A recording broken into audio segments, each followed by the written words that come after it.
And welcome back. And we're moving into our second conversation for today with representatives of the Belize Chamber of Commerce and Industry. And we're talking about the amendment to the Central Building Act. We're going to talk about some of the specific changes and challenges that the private sector has experienced and that they hope that these amendments will be able to address. So we have with us Dyon Elliott, who's the Chief Policy Analyst, and we have Reimer, who is the Vice President of Industries, both for the BCCI. Good morning. Good morning. And welcome. Good morning. Thank you for being here. Welcome. So let's, as I told you during the break, we started this conversation with representatives of the Economic Development Council as well as your president, I believe it was 2 weeks ago. But we didn't get the opportunity to delve into some of the details of the amendments itself. And I know that it is, from their first interview, it is looking at being able to distinguish or differentiate, I should say, the roles of the local building authority and the central building authority. Now, for those who aren't in the private sector, maybe this hasn't been as much of a challenge. Tell us your experience and tell us why it is important to be able to have these amendments. Well, let me start off with the general objective of the amendment, which will answer that same question. Yeah. On the ground, what reports have been is that there have been overlap sometimes between the roles of those two bodies you've mentioned, the LBA and the Central Building Authority. Yeah. And so because the main goal of this amendment is to actually clarify and to make very clear the distinction between those two bodies. Yeah. Because if you look at the current act, obviously there are roles given to both the LBA and the CBA, and they create some issues. So I just would like to, just to make sure we make it very clear, the current act reads like this. Any person who proposes to construct or demolish a building, and we can get into what a building is defined as, in this act, as defined in Section 2 of this act, shall send or cause to be sent to the authority an application for a permit to build or demolish. So that's how it reads now. That has been changed to any person who proposes to construct or demolish, yada, yada, yada, shall submit to the authority an application, but it goes on to now make these distinctions. A building referred to in that first section is a building that is a public building, and we get into that very specifically. And any person who proposes to construct or demolish a building described in that section should put it to the building unit. And it goes on to say that that building unit is responsible for anything within its municipal boundary. So now what you're starting to see is that the building unit / LBA being replaced as LBA is now dealing with anything within its municipal boundary. Belize City deals with Belize City, San Ignacio deals with buildings in San Ignacio, and anything outside of those boundaries will now clearly fall to the CBA. And so it clarifies who is responsible for what and whose jurisdiction we're into. So that is the first step to making very clear that there is minimizing any potentiality for an overlap between the functions of these bodies. Now, I would imagine for the layperson, they'll listen to this and say, okay, but that makes sense. But weren't they doing it like that already? Now, Alan, you said you have specific experience with how perhaps the shades of gray that currently exist had posed challenges within your own work. So let's talk about that. Some of the stories that you know that this has caused problems and why it's necessary. There is the other side to it that by these building units, they're set for municipalities, and then anything that's rural will fall under the CBA. Now, CBA has one central seat so far, which is Belize City. Now, that means any construction in any rural area in the entire country will have to travel to Belize City to get their paperwork done. Now, that is a cost and it's a hindrance. And that was one of the big reasons why we lobbied also to have a clause in there that will define agriculture. And by agriculture, we don't only mean agriculture, but economic activity, so that we wouldn't have that burdensome intervention needed. It'll hinder development. So what you're saying is previously, if you wanted to perhaps reinforce an area of your farm, construct something that would assist you in what you're doing, you would have to travel to Belize City to do the paperwork. You'd have to wait for these Belize City personnel to show up and do their inspections, and then be able to proceed from there depending on the outcome, right? Yes, that's probably they would have had, they would have had an agent in St. Ignacio to have sent them out. Yeah. But the person literally has to go to Belize City to CBA office to do that. Yeah. So it's almost a decentralizing of the role of the CBA itself. It is. But what Mr. Reimer is saying here is that decentralizing doesn't affect rural areas, because they still fall under the CBA. So he would still have to travel to Belize City. Now, one of the things I have to say here is that the amendment, the way how I describe it, and I don't know if my analogy is the best one, but it's the first step in a 1,000-mile journey.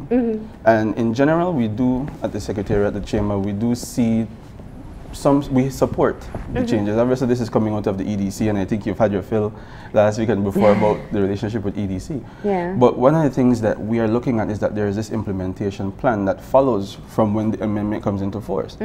When you get a chance to read the amendment, there is actually a 6-month period within which this is supposed to be taking place.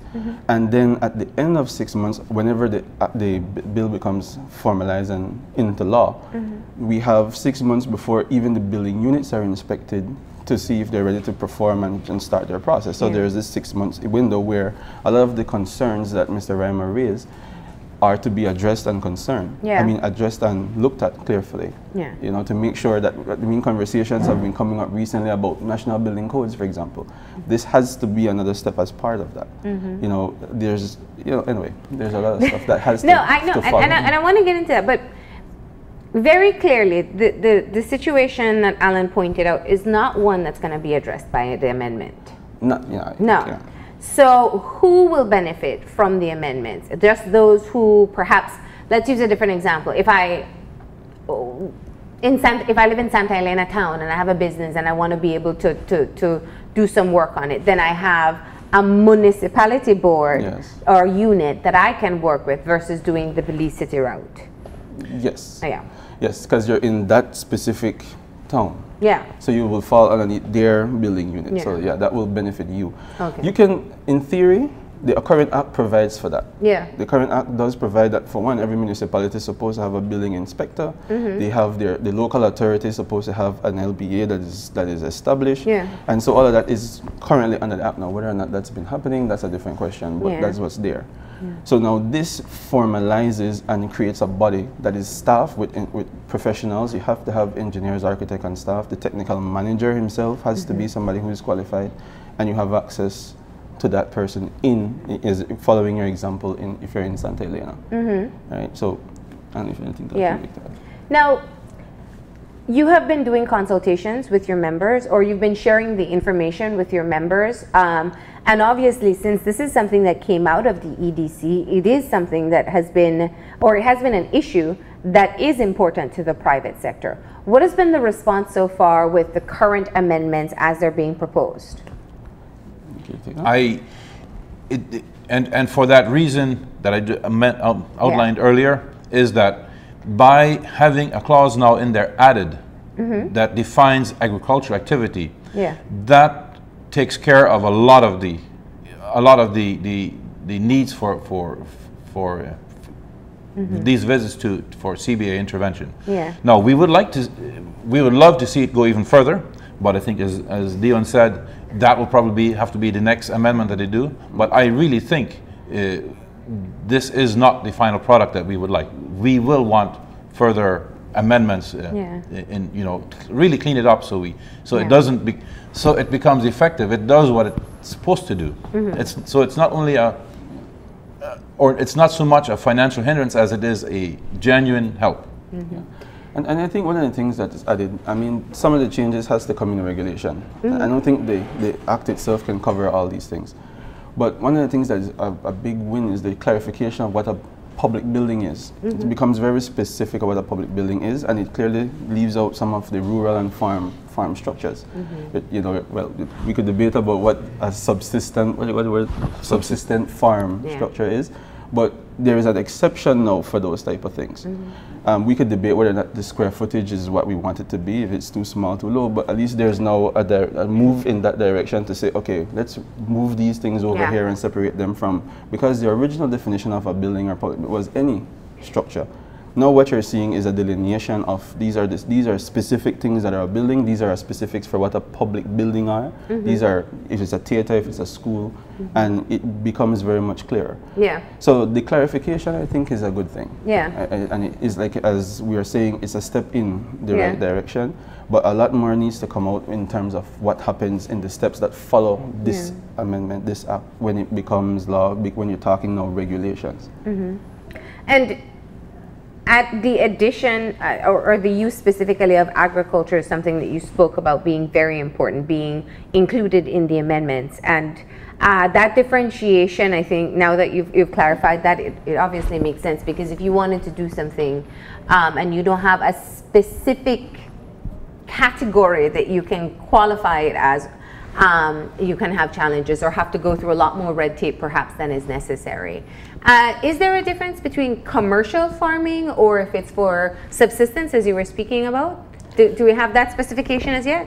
It is being addressed in two different areas in the Act. Yeah. But I think both are covered. Should they be different, they're both covered. Okay. Now, I asked before what the response has been, and you said that there's some who still feel, some of your members still feel there's a bit more to go. But Dyon, you pointed out very clearly that this is the first step. This is getting the law in order, so to speak, so that the proper enforcement can follow. Now, what is the chamber doing in terms of being able, we know your role on the Economic Development Council, but to also ensure that it doesn't just become fixed on paper, but also in enforcement? I think you know the Chamber's methodology. We're a very vocal bunch. Yeah. It falls within our championing and advocacy roles. And so we ensure that we are in these consultations that are to follow. Yeah. Everything, when we're talking about, there's an implementation plan that has to come up. There's an awareness campaign that has to come up. There's rules that still need to be developed for the building unit. One of the things I haven't mentioned is that even though we're separating the bodies, the CBA is still the overall regulator. So if a building unit isn't meeting standards, they can be decertified. But what are the criteria for certification or decertification? So those things still need to be developed. And so there's all these remaining conversations that need to happen, and the Chamber's intent, and it will do, is to make sure that we are a part of all of these processes, to make sure that it's not nobody's falling asleep at the wheel, that we're not seeing lags unnecessarily in the process, and keep the fire burning, if I could use that analogy, in a most polite or amicable sense, but to keep the conversation going. Yeah. So basically, to continue doing what we're doing, to I don't want to use the word agitate, but to keep on pushing for what the private sector concerns are, to keep on pushing that these things are in whatever comes out of this. Now, are the municipalities currently equipped to be able to execute their duties as the amendments suggest? That's a funny question. I no, and I don't know if Alan wants to take that. Yeah. I've seen where, like, for example, I think I could recall one municipality on their website. I don't know if this is true on the ground, where I've seen a building inspector in there. Others I've seen 3 members, but doesn't make any reference to who they are or what. I mean, in terms of their qualifications. So I believe that this process is something that has to equip and develop. I mean, one of the things part of the implementation plan is actually training. Right? So training is a part of this. To be specific, it's to train and develop a training manual for the CBAs, and to get the qualified engineers, get the qualified architects, whoever, to be part of this. So even if there is not a local authority that is not equipped, that the intent is that moving forward after this, they all will be equipped. And if they're not equipped, well, then the role will fall to the CBA, and they will be decertified. So, Now, I think for people who are not a part of the private sector, they may not understand why this is so important, and why, especially with the opportunities that exist with the public-private sector partnership that's taking place, that this was such a priority. Can you explain to us why this will make a difference in terms of having more effectiveness within your own business strategies?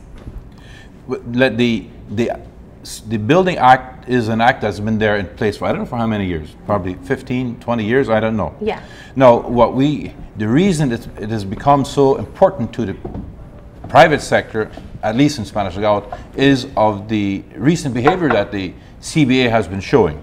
They have been, for the last year now, they have been regularly coming to Spanish Lookout, just driving along the roads and seeing any construction and putting any construction, issue them a stop order.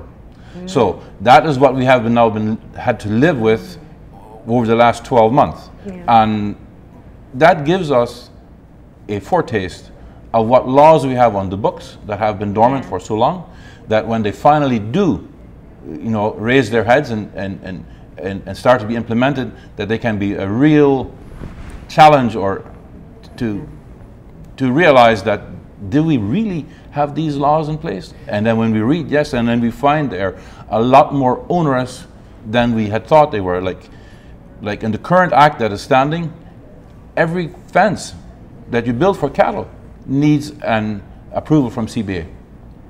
Now, those are the things we have been able to negotiate, that they no longer, when this new amended version comes in place. And I don't think there was any bad intention when it was first drafted. Yeah. But there definitely wasn't enough input from the private sector, and I think that's where the chamber is very pro.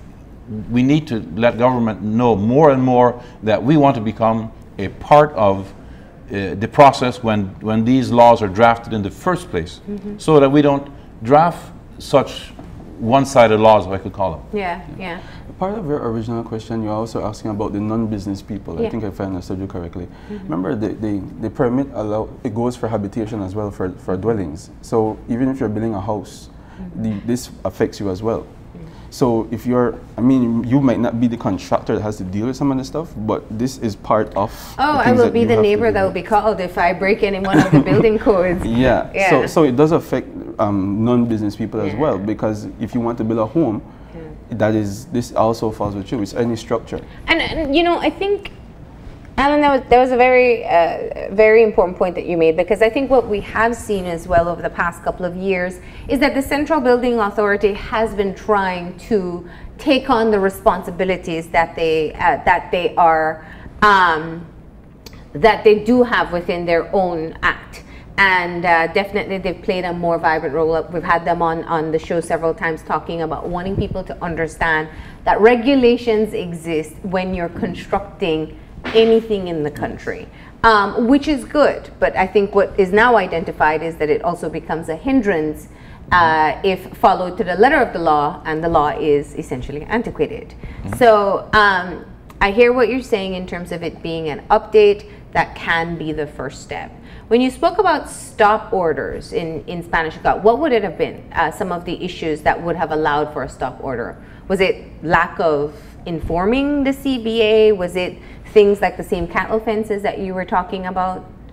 No, these were always building units with some sort of roof over them. Okay. And I think the primary reason was not informing them of the construction. Yeah. I don't think there was any concern of the building itself, of the construction itself. It was just more that we hadn't contacted them. Yeah, yeah. And that's what I said. I think the Central Building Authority has really been working on enforcement, and now you have identified gaps or challenges that you would like to have addressed. So we spoke about the differentiation between buildings. That's a key one. What are some of the other amendments that you think will really be beneficial to both non-private sector and private sector? I think one of the biggest one I've highlighted is the time. Yeah. There's a time for response where I think now it's about 45 days maximum. Now I think you're looking at 30 days for the CBA and 14 if you're doing business, going to the building unit. Okay.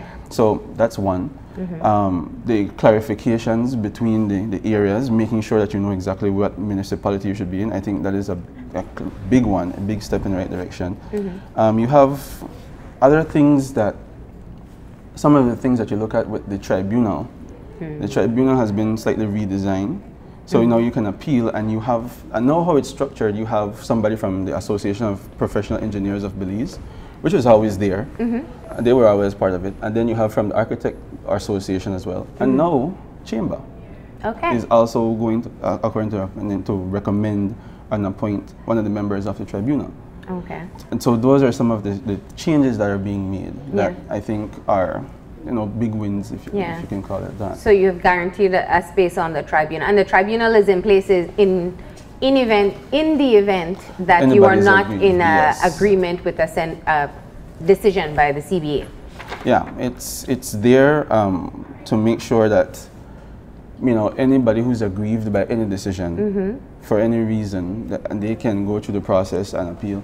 And the intent and the spirit from some of the discussions is to make sure that it's fair. To make sure that anyway, I'll leave it at that. That it's fair. Yeah, and any process should have one where people feel that they can air their grievances after, especially if they feel that they've been wrong. So you now have a spot on the tribunal. That's another amendment you're looking for. Another portion that has been added, and it can easily be overlooked, and it comes almost towards the ending of the amendment, is where a specific mention is made in the amendment to the development of the National Building Code. I mean, it's this whole section that talks about the minister has to consult with bodies, blah, blah, blah. But it talks about specifically putting in a reference to the National Building Code being something to be worked on in the amendment.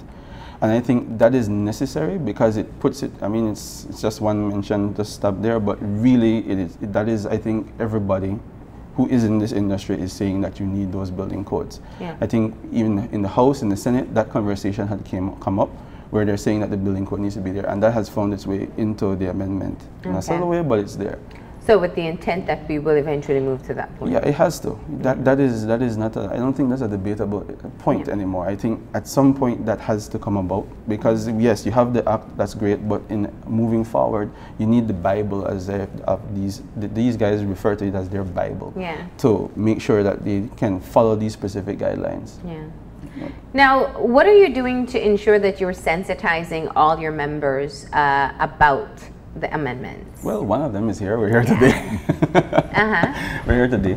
Like I had mentioned, well, we have our own communication plans that we have at Chamber that we are moving towards. And from now until the ending of the year, you're going to be seeing a lot more of us. And you'll see that come out over time. But aside from the media work, like I mentioned before, again with this, there is built into the implementation plan an awareness campaign. So again, when this comes into force, there's part of the process to make sure that not just Chamber, but the EDC and everybody relevant to it is getting out there, making sure that everybody is aware of the changes, what to be expected, what used to happen but no longer will happen, to make sure that everybody's on the same page.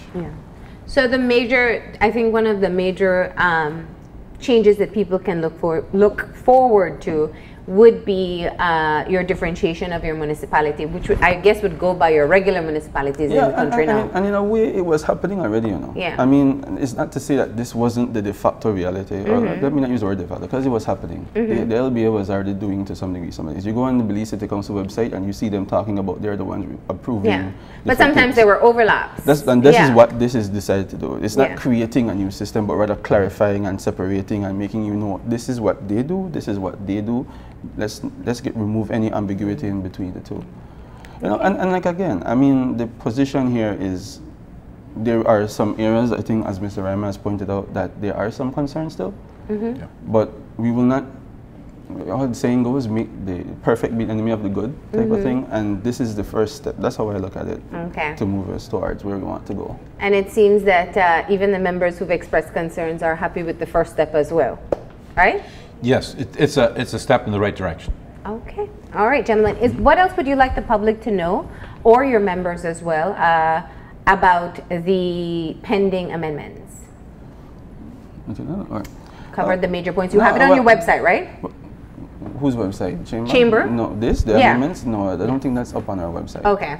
So how can people get a copy if they want to read it over and have a better understanding? I would assume, I'm not sure, I will have to double check. I know EDC usually publishes things on their website. I will have to confirm if that is the case.